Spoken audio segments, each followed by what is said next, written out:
formé gouvernement boo xam ne Ousmane Sonko moo ko jiite bi ñu ñëwee feddaliwaat nañ seen waxi démb mooy ci finance publique yi chiffres yi dañu ko falsifier maanaam nañu falsifier chiffres yi mooy nguuru Macky Sall mi nga xamante ni moo fi nekkoon àndoon ki nitam li ñu waroon a wax ci orientation économique yi war koo wax ñi nga xam ne suñu ay partenaires lañ te ñu seq ak ñoom lépp ak fay waxuñu leen dëgg maanaam dañ leen doon nax ca loola nag ci finance publique yi toujours ci falsification chiffres yi dañu daan dem ni FMI wala yenn bailleurs yi suñu bor bii nga xamante ni moom la leen Macky Sall déclaré du woon dëgg lim leen ci wax du dëgg am nañ plus de 100% ci bor alors que dañ leen waxoon ni suñu taux d'endettement dépassé wul les 70%. beneen aspect bi ñu ñëw déclaré waat waxaat ni ci déficit budgétaire bi maanaam Sénégal li mu war a dépenser ak li mu war a soxla am na écart bu ci am. écart boobu moom la ñuy wax déficit budgétaire. ba ñu demee ci bailleurs yi ak institution internationale yi waxuñu leen dëggantaan njaay li am ci déficit budgétaire bi dañ leen a nax ne leen suñu déficit budgétaire mi ngi ci 5%. alors que la réalité mooy déficit budgétaire bi mi ngi ci plus de 10%. ñoom Ousmane Sonko bi ñu ñëwee déclaré ko wax ni réew mi ci désordre économique bi ñu ko fekk maanaam mi ngi ci 4e sous-sol. xibaar itam ni dinañ traverser des difficultés économiques yu majeures avant opposition bi di ko wax ñoom ñoo ko njëkk a assumer seen bopp wax ni danañ traverser des difficultés économiques yu am solo.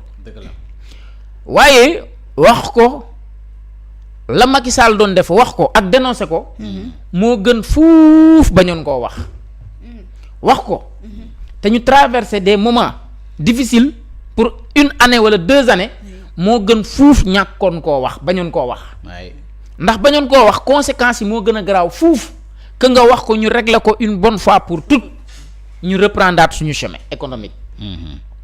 ba ñu ko waxee bailleurs yi ak investisseurs yi gëmuñu ko ñu bari parce que dañu ne lii naka la mun a amee ci kaw loolu bari na ay experts ci wàllum économie yu ne li gaa yi wax du dëgg waaye ñi xam ñëpp xam nañ ni li gaa yi wax dëgg la Macky da doon maquiller ay chiffres pour mën a am ay financement ak ay fonds yoo xamante ni investissement yi fa ñu jëm sax du woon priorité ci Sénégal loolu bi mu amee ñoom Ousmane Sonko ñëw wax ko FMI ku mel ni FMI ne na kon boog damay taxaw FMI tamit li mu def foofu itam kenn mënu ko xarab ndax noonu la koy defee ak réew yépp bu dette cachée amee ñoom dañuy taxaw lijjanti dette cachée bi ba pare bu ñu lijjantee dette cachée bi ba pare dañuy ñëwaat avec un nouveau programme.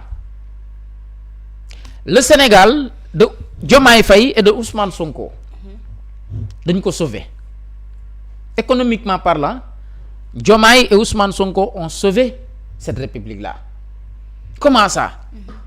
ñoom bu ñu dénoncé wul woon lii Sénégal ci faillite la jëm maanaam ci entreprise bu ñu ne woon mu ngay dox jigi-jigi entreprise ba daanu na Sénégal jàppal ni bu ñu dénoncé wul woon chiffres yi jàppal ni dañ naan Sénégal daanu na ndax fi ñuy demee bay découvrir en la réalité des choses foofa bu boobaa ñoom sax seen responsabilité day situer dañ naan leen li tax ba ngeen ñëwee gis lii waxu leen ko woon.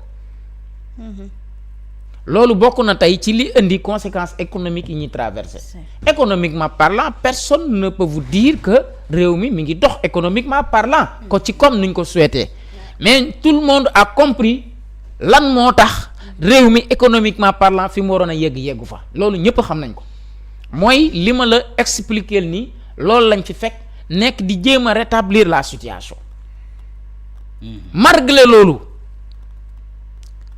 tooguñu di nelaw wala rek ni situation baa ngoog nañu jàpp suñu ñam wala ñu toog croiser les bras xaar suñu FMI dañoo wut ay porox ndollu ay yoon ak stratégie nationale pour véritablement mën a tenir debout ci boobu ci nga gis Ousmane Sonko ak Diomaye ñu indi une vision globale mooy le plan de redressement économique et social boole koog nag ay appel à l'épargne publique yoo xamante ni yëpp ay résultats yi ñu ci doon xaar am nañ lu ko weesu ba tout dernièrement 1700 et quelques milliards yoo xamante ni Ousmane Sonko véritablement fexe na ba ñu am ko ci appel à l'épargne publique loolu yëpp pour am une économie résiliente une économie solide bu dëgër bu mën a tenir debout ci kaw banque loxo goo xamante ni bailleurs yi banque nañ ko seen loxo investisseurs yi banque nañ ko seen loxo waaye loolu terewut réew mi ngi góorgóorlu ak mi ngi jéem a maintenir véritablement le niveau donc kon moo tax ma tàmbalee ci ni ci désordre économique la ñu donnelee réew mi donc moo tax encore une fois je le dis et je le répète personne ne peut vous jurer que économiquement parlant le Sénégal se porte bien sur le plan économique am na yu des waaye itam li des terewul itam nga ni ñi fi ne itam ñu ngi góorgóorlu bu baax a baax ndax bu ñu góorgóorlu woon réew mi ñun ñi ñëpp ci ay jafe-jafe lañ dëkk di nga dégg fii ñu ne la ay fonctionnaires toog nañ fi presque 10 mois yoo xamante ni kenn fayu leen waaye nag boobu ba léegi déggoo fii ay fonctionnaires yu gën ni nguuru Diomaye bi ñu ñëwee ba léegi nangu ñoo fay déggoo loolu kon sur le plan économique elmat ñu ngi def le maximum possible pour tenir debout tey ce fameux plan de redressement économique là mais jur na ay njeexital te ay rapport firndeel na ko rapport yi li ñu wax ci recettes yi ñu am en termes de revenu loolu Sénégal daaw ko am te loolu lan moo ko indi l'assiette fiscale bi ñu élargir ñi daawul fay impôt ñu fexe ba ñuy fay impôt te nekkoon ci secteur formel bi ci secteur du moins informel bi ak ci secteur foncier bi loolu élargir nañ ko donc sur le plan infrastructure également économique il y a des efforts considérables yoo xamante ni effectivement ñu ngi koy def boo demee dans le domaine agricole ci mbay mi il y a des efforts considérables yoo xamante ni def nañ ko ci année bi ba jur na des résultats positifs 2025 jur na des résultats positifs pourquoi des résultats positifs mooy baykat yi ñoo génn wax ni production bi ñu am ci at bi mësuñu ko am c'est une production record sant état bi gërëm ko ndax nee nañ lépp lu doon jumtukaay ju ñu soxla woon pour mbay mi jëm ca kanam état du Sénégal mettre na ko à leur disposition donc sur le plan industrie il y a quand même des initiatives et des perspectives et des poses de première pierre ndax lancé nañ initiative les pôles territoires ci gox yi nga xamante ni ay gox stratégique la am ay ressources yu fa nekk yu daan sax dem ba ni yàqu ñu ne nañ samp ay pôle territoire yoo xamante ni la ko di accompagner c'est des unités industrielles kon sur le plan industrie aussi il y a des efforts considérables yoo xamante ni l'État du Sénégal def na ci ay jéego yoo xamante ni jéego yu am solo la te ku ne mbay mi nag ne Sénégal waaw ndax ñun suñu développement en grande partie ci fi mu tënku mooy sur l'agriculture loolu kon c'est des efforts considérables lépp nag doxul réew mu lépp dox amul fenn depuis Sénégal bi muy Sénégal ba léegi mosoo dégg ñun la 100% réew maa ngi dox mosul am ñii nag defuñu fi lu dul 1 an et quelques mois wala du noonu 1 an quelques mois lañ fi def 2 ans bientôt 2 ans ci 2 ans yi nag def nañ fi ay efforts yoo xam buñ ko dolliwaatee ci yeneen 2 ans mën naa jàpp ni réew mi dana soqaleeku bu baax a baax Sénégalais bu ne mën ngaa toog fa ngay toog di gis sa bopp ci doxalinu réew mi kon lii sur le point de vue économique parce que foofu la ñu laaj sur le plan économique je pense que ce sont des efforts à saluer considérables yoo xamante ni l'État du Sénégal def na ko ci domaine agricole bi def na ko ci domaine industriel bi def na ko également ci yeneen pàcc yoo xamante ni dafa concerner l'économie du Sénégal.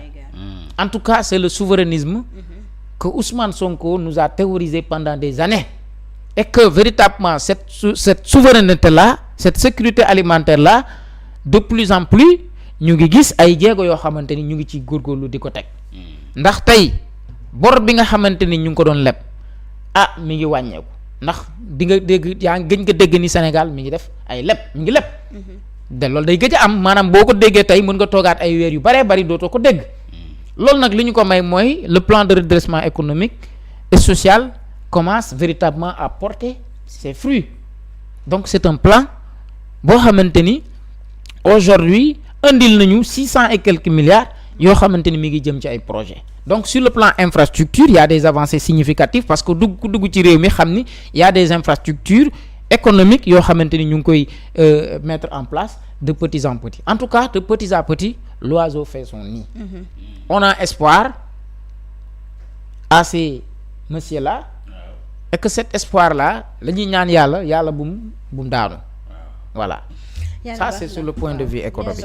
sur le plan économique. mu nekk boo xoolee Serigne Niang comme ni nga waxee sur le plan économique xam nga bu fekkente ne réew da nga ñëw remplacer fi ñu mel ni Macky Sall maquiller chiffre bi ñi wax ne date yi ñu leen chiffres yi ñu jox ay faux chiffres la falsification de chiffres normalement réew mi dafa waroon taxaw mais bi ñu ñëwee indi seen stratégie nationale waaw seen pexe pour jubbanti koom-koomu réew mi xam nga réew mu xamante ni comme da nga yaa ngi koy soog di wax ni da nga doon toog muy dox léegi toog muy dox mënatul amati ndaxte lu doon tax muy permettre muy dox loolu mënatul nekk surtout les partenaires yi neewuñ ci réew mi malgré loolu yëpp nag mu ngi dox xam nga wax naa ko fi léegi ba laata nga ñëw ma ne leen plan de redressement économique bi mooy solution bi nga xamante ni ñëw na war a remplacer le plan Sénégal émergent dëgg la Macky Sall ba mu fi nekkee mu ngi inauguré ay pont ay réalisation lu ne def na ko fi inauguration mais Macky ak ñii duñu benn te beneen bi mooy Serigne Niang xam nga politique dafa ànd ak koom-koom dafa ànd ak politique c'est-à-dire gis-gis yi nekk benn mais le fait que Ousmane Sonko ak Bassirou Diomaye Diakhar Faye bokkutuñ gis-gis sur le plan politique tamit loolu it mën a am benn impact ci ndoxalum koom-koomu réew mi ndaxte dañ ne mbooloo mooy doole. waaye rawatina ay politiciens yoo xamante ni dañuy dal di tënkoon lu ñu tënkoon benn projet accéder au pouvoir pour conquérir le pouvoir li gëm lu woon ci koom-koom bu ñëwee fekku leen foofu loolu am na lu am solo loo xamante ni ci koom-koom bi comme ni nga ko waxee rek nag xam naa nag sur le plan politique waaw moom bilan 2025 sur le plan politique moom mooy gën a yaatu ndaxte fee yi dafa bëri waaw sur le plan politique. soo ko doon jàngat kii Serigne Niang lan nga ñu ci may sur le plan politique. waaw sur le plan politique. parce que bilan bi nga doon def ci économie bi. waaw damay indi nag damay foofu damay dugal benn affaire tuuti. waaw ci dugal affaire. balaa ñuy ñëw sur le plan politique. Aïssatou waaw. Elmat dafa am lu mu souligner. c'est que Elmat dafa anticiper. ñëw rek dugal la sur le plan politique mais noonu la demal. waaw moom sax dafa am fu ma bëgg ñu débat fa man ak moom. waaw parce que dafa am lu mu wax. ci maanaam ñàkk juboo Ousmane Sonko. ak njiitu réew mi. waaw Bassirou Diomaye Faye. am na ay impact sur le plan économique. am na ay impact sur le plan économique. waaw. Pour man sur le plan économique c'est-à-dire impact bi du impact bu majeur. Parce que sur le plan économique sur le plan vision Sénégal 2050 ñoo ko bokk te ñu ngi koy doxal ba léegi. kon kii bi fi mu ne. mooy sur le plan politique. ndax économie. li leen boole ci économie ñu ngi ànd di ko liggéey de. ah oui. parce que ñooy toogandoo conseil des ministres. Ousmane Sonko li ko Diomaye di sant sur le plan institutionnel ak ci li leen boole ci état mu ngi koy assumer. vision Sénégal 2050 pourtant moo yóbbu woon Ousmane Sonko Abu Dhabi. moo ko yóbbu Abu Dhabi. ci vision Sénégal 2050 ci transformation systémique bi mais ci loola la demee Abu Dhabi pour wuti koom-koom pour fexe ba dund gi wàññeeku loolu yëpp ñu ngi ko tënk ci plan Sénégal vision 2050 bi. loolu moom ak Diomaye ñoo ko bokk pour man seen différent fi muy am impact mooy sur le point de vue économique sur le point de vue politique oui. ndax li leen war a boole yëpp sur le plan économique mi ngi leen di boole. waaw rencontre économique yi ñu ngi daje keroog bi ñuy wax pacte social bi ak rencontre yi am solo diaspora bi et cetera lu bëri ñu ngi ànd ñu ngi ciy déggoo. mais sur le plan politique. moo des la ñu àndul. ndax xëy na peut-être. sur le plan politique du ma si duggagum mais damay junj rek ni sur le plan politique la ñu bokkul ay gis-gis te la tax bokkuñu ay gis-gis danañ ci ñëw nu mu gën a yaatoo. mais man pour le man parce que. sur le plan économique Ousmane Sonko sax warut a nangu.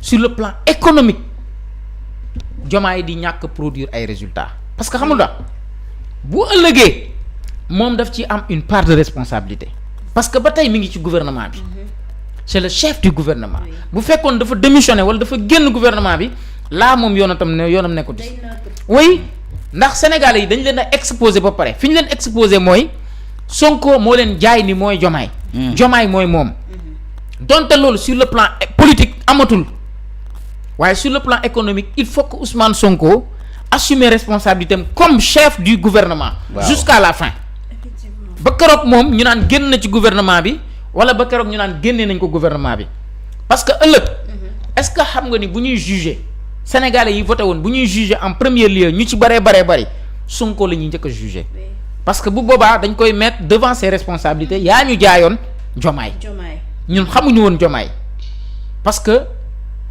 amoon nga ay gàllankoor joxoñoon ñu Diomaye ba vision bi est-ce que xam nga ni c'est la vision de Pastef vision Sénégal 2050 c'est pas la vision de Diomaye c'est la vision de Pastef xam nga waxuma vision Ousmane Sonko mais vision wu Pastef la ndax ñoom ñoo amoon seen projet doon ko togg ay at ci kaw projet boobu bi ñu yéegee nekk ci nguur gi données yi changé ñu am ay nouvelles données léegi li leen données état bi indil dañ koy jël méngale kook ñoom liñ tënkoon ci seen projet léegi loolu moo indi Sénégal vision 2005 kon loolu ku ci ëpp responsabilité Ousmane Sonko moo tax Sonko est en train de tout faire pour que moom diggante bi nga xam boole na kook Diomaye ci institution ak état mu assumer ko bañ am lu ci échec mais tey balaa nga doon xam Sonko dëggantaan jaay mu génnoon ci gouvernement bi bu boobaa sur le plan institutionnel sur le plan économique yoon nam nekkatul ci lu Diomaye di décider ak li doxal mais boo gisee mu ci sonn xam na ni dafa am part de responsabilité ci gestion wu Diomaye sur le point de vue économique parce que moo ko tànnaloo woon Sénégalais yi moo toogoon kaso ne dama bëgg ngeen tànnal ma kii moo def choix bi léegi nag am na détails yoo xamante ni bis bu ñu duggee sur le plan bu dee amoon da nga am loo si contribuer waaw c'est-à-dire sur le plan économique xam nga wax naa la léegi ne sur le plan politique waaw ñi bokkul gis-gis sur le plan politique duñ mën a bokk gis-gis sur le plan économique ndax gis yi dañuy wutee kii dana mën a fixer comme tey bu mën a sur le plan politique suñ bokkul gis duñ bokk économie kii mën na gëm franc CFA kii gëm beneen monnaie gëm la souveraineté économique kii gëm la continuité xam nga am na ñoo xamante ni peut-être partenaires yi dañuy ñëw ak seen i politique ndax te économie sax am na politique économie waaw xam nga loolu waaw léegi nag pourtant nag keroog Elmat bañ na ko fii ba dee nag waaw non yow sama waaw Elmat yaa wax li tey maa ko wax mais defutoon tournée nag defut tournée politicien te tournée économique la doon def léegi nag Serigne Niang la fekk Bassirou Diomaye Diakhar Faye ak Ousmane Sonko ñi bokk gis-gis ci koom-koom mu danoon baax loolu ñi bokk gis-gis ci politique waaw ci la ñuy gisee impact bi ci ànd bi parce que tey bu ñu waxee ne le plan de redressement économique bu fekkee Ousmane Sonko moo ko gën a gëm Diomaye gëm le plan Sénégal émergent wala le suivi ça pose un problème par rapport ak handicap u réew mi ba tax na daal vraiment sur le bilan bi sur le plan économique li ñu fekk ci réew mi indi nañ ci apporter ay solutions wax nañ d'abord Sénégal yi loolu c'est important dëgg ji xam nga tey bu fekkoon dañ ko nëbbu ñu dem ba jëmm jamono ji Sénégal di souffrir di am ay métit di am grève bi takkarnaaso nit ñi di kii mais wax na syndicat yi dëgg ba ñuy def seen pacte boobu di ko signé te jamono jooju ministre bi di Abbas Fall tey actuel maire de Dakar biñ koy signé pacte boobu premier ministre Ousmane Sonko dina foofu syndicat yi ne foofu Sonko teewee ko xam nga loolu mooy wane ne bu dëgg ji bu ko gars yi xamutoon dana poser un problème bon mën nañ jàpp ne ñii Diomaye mën na prêter serment le 2 avril 2024 ñu teg ci 5 mois 6 mois 7 mois nga dégg problème mu salaire dégg problème mu manifestation yi dégg nangam jàpp ne ñoo tële te tëlewuñ dañ fekk lu doy waar ci réew mi. ba tax na daal loolu sur le plan économie ci bilan 2025 bi dëgg yàlla am nga notre satisfaction ba la jox gouvernement bi ndax ci ay pexe parce que bu fekkoonte woon ne dañ leen jox lu xamante ni tey mënaguñ leen defal bilan daal c'est impossible parce que boo fekk situation bi nga fekk réew loo fekk nga ne da nga certifié dañ ko yàq. wala da nga certifié dafa dellu ginnaaw. vraiment Serigne Niang man jàpp ma ne. bilan waaw vas-y. waaw bëggoon contribuer si li nga wax rek. waaw ñëwal ci beneen point bi donc damay bàyyi ba nga daaneel. ñu ñëw ci balaa muy tëj chapitre boobu. waaw damay bàyyi Elmat daaneel ci après mu rebondir ci. waaw c'est-à-dire solution bi gouvernement bi teg xam nga foofu lu tax nga war leen saluer mooy dañu ñëw fekk dañuy doon réew moo xamante ne réew mi neexul wute nañu ko ab Macky Sall doon woon am na comparaison parce que Macky Sall mu ngi jógee ci parti démocratique dem sénégalais Abdoulaye Wade moo ko jàngatal mu bàyyi ko foofu nekkoon ci gouvernement bi nekk ci parti ba démissionné alors Ousmane Sonko Diomaye bokku ñëw ci benn parti politique bokku ñëw ci benn gouvernement. waaw bu ñëwee remplacer réew mi ci lu bees. c'est normal ñu yëg ko ci sur le plan économique indi seen pexe bi. di plan de redressement économique gëm it tamit wax dëgg Sénégal yi ndax Sénégal yi lu ñu mënta wax rek ne réew mi di neexoon na waaye réew mi ñii ñu ko doon bu ñu ñëwee dañ fekk ñu nërmal chiffres yi. def fi bàyyi fi dette cachée waxuñ dëgg partenaires yi ñoom ñu dem ba gëm loolu saafara si ci indi mooy plan de redressement économique ba pare nag. dem ci diaspora bi activé ne leen gëm leen seen réew dajale leen diaspora bonne mobilisation des ressources internes. am ñoo xamante ni du doon fay ñu fex leen di fay. boo ñëwee ci secteur informel bi ñoo xamante ni amuñoon formalisation ñu fexe ñu formaliser dem ci layoog ak impôt fiscalité c'est-à-dire ñaa loolu itamit gouvernement bi def na ko léegi nag yooyu ci domaine bi ñu toll nii bu fekkente ne les partenaires dañ ñëw ak des nouvelles accords. loolu Sénégal day nekk Sénégal bu meilleur de lendemain buy neex a neex. bien sûr que oui bien sûr que oui. C'est pertinent. mais xam nga c'est-à-dire gouvernement bi effectivement Elmat bien que dañu doon réew mu difficile. réew mu garaaw lañ doon non seulement bi ñuy ñëw contexte conjoncture mondiale bi c'était très difficile bi ñuy accéder au pouvoir la conjoncture était tellement difficile xam nga Ousmane Sonko bi mu nekk dans l'opposition waxoon na ni su ngeen ñu joxee réew mi ci ay weer yu néew. ñu transformer Sénégal. xam nga waxoon na ko. quand il était dans l'opposition foofu lu mu bëgg ñu dégloonte bu baax. waxoon na ko de. waaw am na ñu bëree ñu ko si vaar ne yaa ñu waxoon ni bu ngeen accéder au pouvoir ci ñetti weer ngeen transformer réew mi xam nga le contexte ci discours dafa am solo le contexte est-ce que xam nga période bi Ousmane Sonko doon wax loolu fu baril pétrole bi tolloon la conjoncture mondiale daf ñu favorable loon. conjoncture bi. daf ñu favorable loon. maanaam njëg yi ci àdduna bi jéggiwul woon dayoo. baril pétrole bi cherut woon dafa chuté woon ñoom bi ñuy accéder au pouvoir dañoo fekk baril pétrole bi cher nga gis ni am na benn explosion bu am ci njëg yi ba pare taux d'intérêt yi yokk. taux d'intérêt yi mooy maanaam su ma lebee ñaar dërëm ñu waroon ma teg dërëm ci taux d'intérêt exemple laa joxe. ci taux d'intérêt bi ñaar dërëm lañ ma tegal. yokk. ñoom bi ñuy ñëw dañoo tombé jamono ji changé mais son discours là. waaw ci moment bi mu koy prononcé pendant qu'il était dans l'opposition boobu lu tax Ousmane Sonko wax loolu c'était parce que tout simplement la conjoncture mondiale daf ñu favorable loon léegi nag man mun naa am yéene ni janvier damay takk jabar ndax janvier am na lu ma yaakaar naa ni sama salaire dina gën a yokk ñu dem ba janvier sama salaire wàññeeku. problème lay posé est-ce que dégg loolu mooy li leen dal beneen bi bien que la conjoncture actuellement conjoncture bi ci li ñu traversé nañ ay difficultés économiques mais on peut quand même tirer un bilan à ce gouvernement là. Elmat lu tax souvent may taxaw ci ni ay jàmbaar lañ. quel que soit ñoom liñ fi fekk teewul mën nga leen génneel bilan bu positif. bilan boo xam nit def na fi fukki at defu ko fi. te amul kenn maa ko wax loxoom ci way xam nga sànq wax naa la ko ci mbay mi financement da ngaa du dara duggul ñoo ko gérer ba am une production record ci mbay mi ci wàllum formation professionnelle 11,2 milliards la l'État du Sénégal génne def ko ci formation professionnelle mais demal Touba usine de transformation bi ñu fa mujjee installé loolu fi la leen fekk y a une très grande usine de transformation à Touba boo xamante ni teg nañ ko fa. Macky Sall ci véritablement BTP bi. waaw démb rek laa la ko fi mujj wax BTP bi da nga xam ñaata la fi bàyyi woon ci bor ci BTP bi. waaw déedéet kay. way bor bu colossal la fi bàyyi woon. mais ñii bi ñu ñëwee dañoo ñu ngi fay ndànk-ndànk. BTP bi au début. mais BTP bi dañoo génn sax ay satu di laaj seen xaalis. tey ñiy fexe ba jël benn avance bu am solo daal di leen koy jox. ñu mën a wéyal. oui démb yaa ma rappelé sax le cas de Moussa Balla Fofana. les collectivités territoriales. grève bi ñaata at mënuñu koo régler Moussa Balla Fofana réglé wul grève boobu. def lu acte bu fort. acte bu fort la def. exportation yi les exportations du Sénégal dañu nekk en hausse dañu yéeg.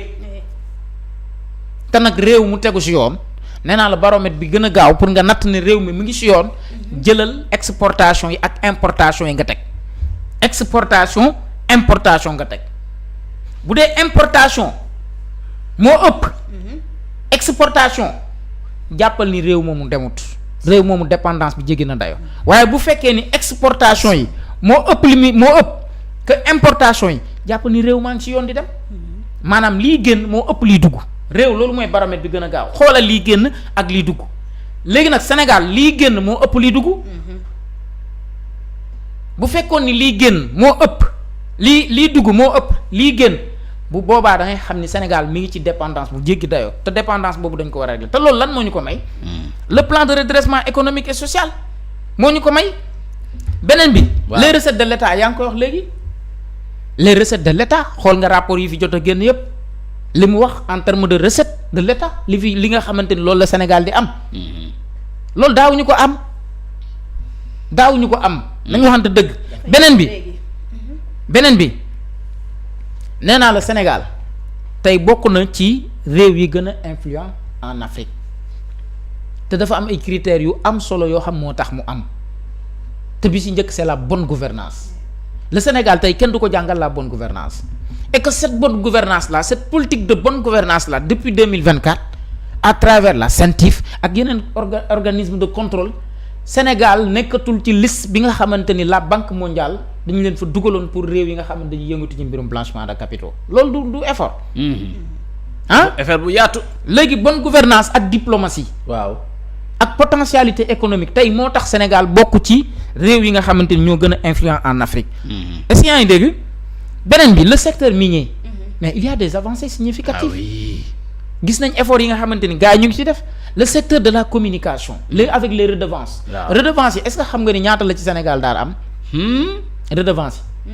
ci réforme yi ñu def Sénégal léegi mu ngi ciy am 118 millions par an te Sénégal 10 millions la ci doon am. problème loolu rek. est-ce que yaa ngi dégg. yëpp mais négociations yi. ay négociations. mais négociations yi ci redevance yi nga xamante ni les distributions des contrats waaw. de chaînes de télévision étrangères. ak éditeurs yi nga xamante de rajo internationale. loolu lañ daan dugal ci Sénégal loolu dafa nekk en hausse beneen bi. mooy ci politique fiscale bi. waaw est-ce que xam nga ni Sénégal ci politique fiscale kenn mënu ko fi mu toll nii. déedéet kay. fiscalité tey dafa nekk un levier très important. parce que boo seetloo ñu bëri. respecté ñu woon du ñu fay impôt. waaw amuñu habitude di fay impôt. amuñ léegi nag fay entreprise yu bëri léegi di fay nag ñoo taxaw manipuler ay nit naan dëkk bi metti na. waaw oui. est-ce que yaa ngi dégg. c'est ça la triste réalité. beneen bi Elmat. waaw. ñaata enseignants la ñu recruter ay sa bëri na. bëri na ñaata la njëkk recruter. bëri na du 2000. waaw plus ñu tegaat ci 5000. waaw la fois dernière keroog sage-femme les sages-femmes d'État. waaw génnewuñ ci benn communiqué. recrutement yu dul jeex ci sage-femme d'État yi. waaw est-ce que yaa ngi dégg. loolu moom am na. barki Dembo Ndiaye Dakar Dem Dikk lu mu def. waaw Dakar Dem Dikk lancé wuñ ay recrutement. ay receveur bien sûr Elmat ay journalistes ngeen fi la leen fekk. waaw maa ko wax. am na loolu am na. receveur yu dul jeex la ñu recruter. ci ñoo xamante ni bu ñu amee seen BFM mën nañ def seen ay demandes. société Dakar Dem Dikk. oui beneen aspect bi mooy les réformes douanières. demal nga laaj waa douane ndax réformes yi ñu fa engagé ndax porté na ay fruits wala déet. ci li ñu daan am ci at yu ñu génn avancé réforme la ak léegi li ñu am demal Sonatel les réformes yi ñu fa engagé.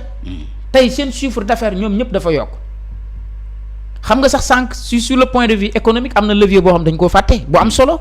port autonome de Dakar. oui. tout récemment gis nga réalisation yi fa am. yi fi Waly Diouf le directeur général Waly Diouf Bodian. ñu koy nuyu.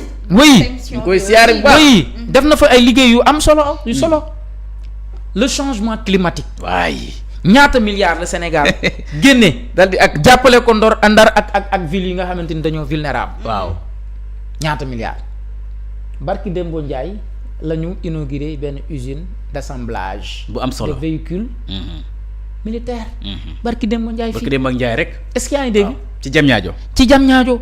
léegi lii mooy li nga xamante ni véritablement lii lu tuuti la rek. par rapport ak li ñu war a génne. sur le plan institutionnel. waaw dafa am li fi Pastef gëmloo nit ñi. waaw sur le plan mu institutionnel.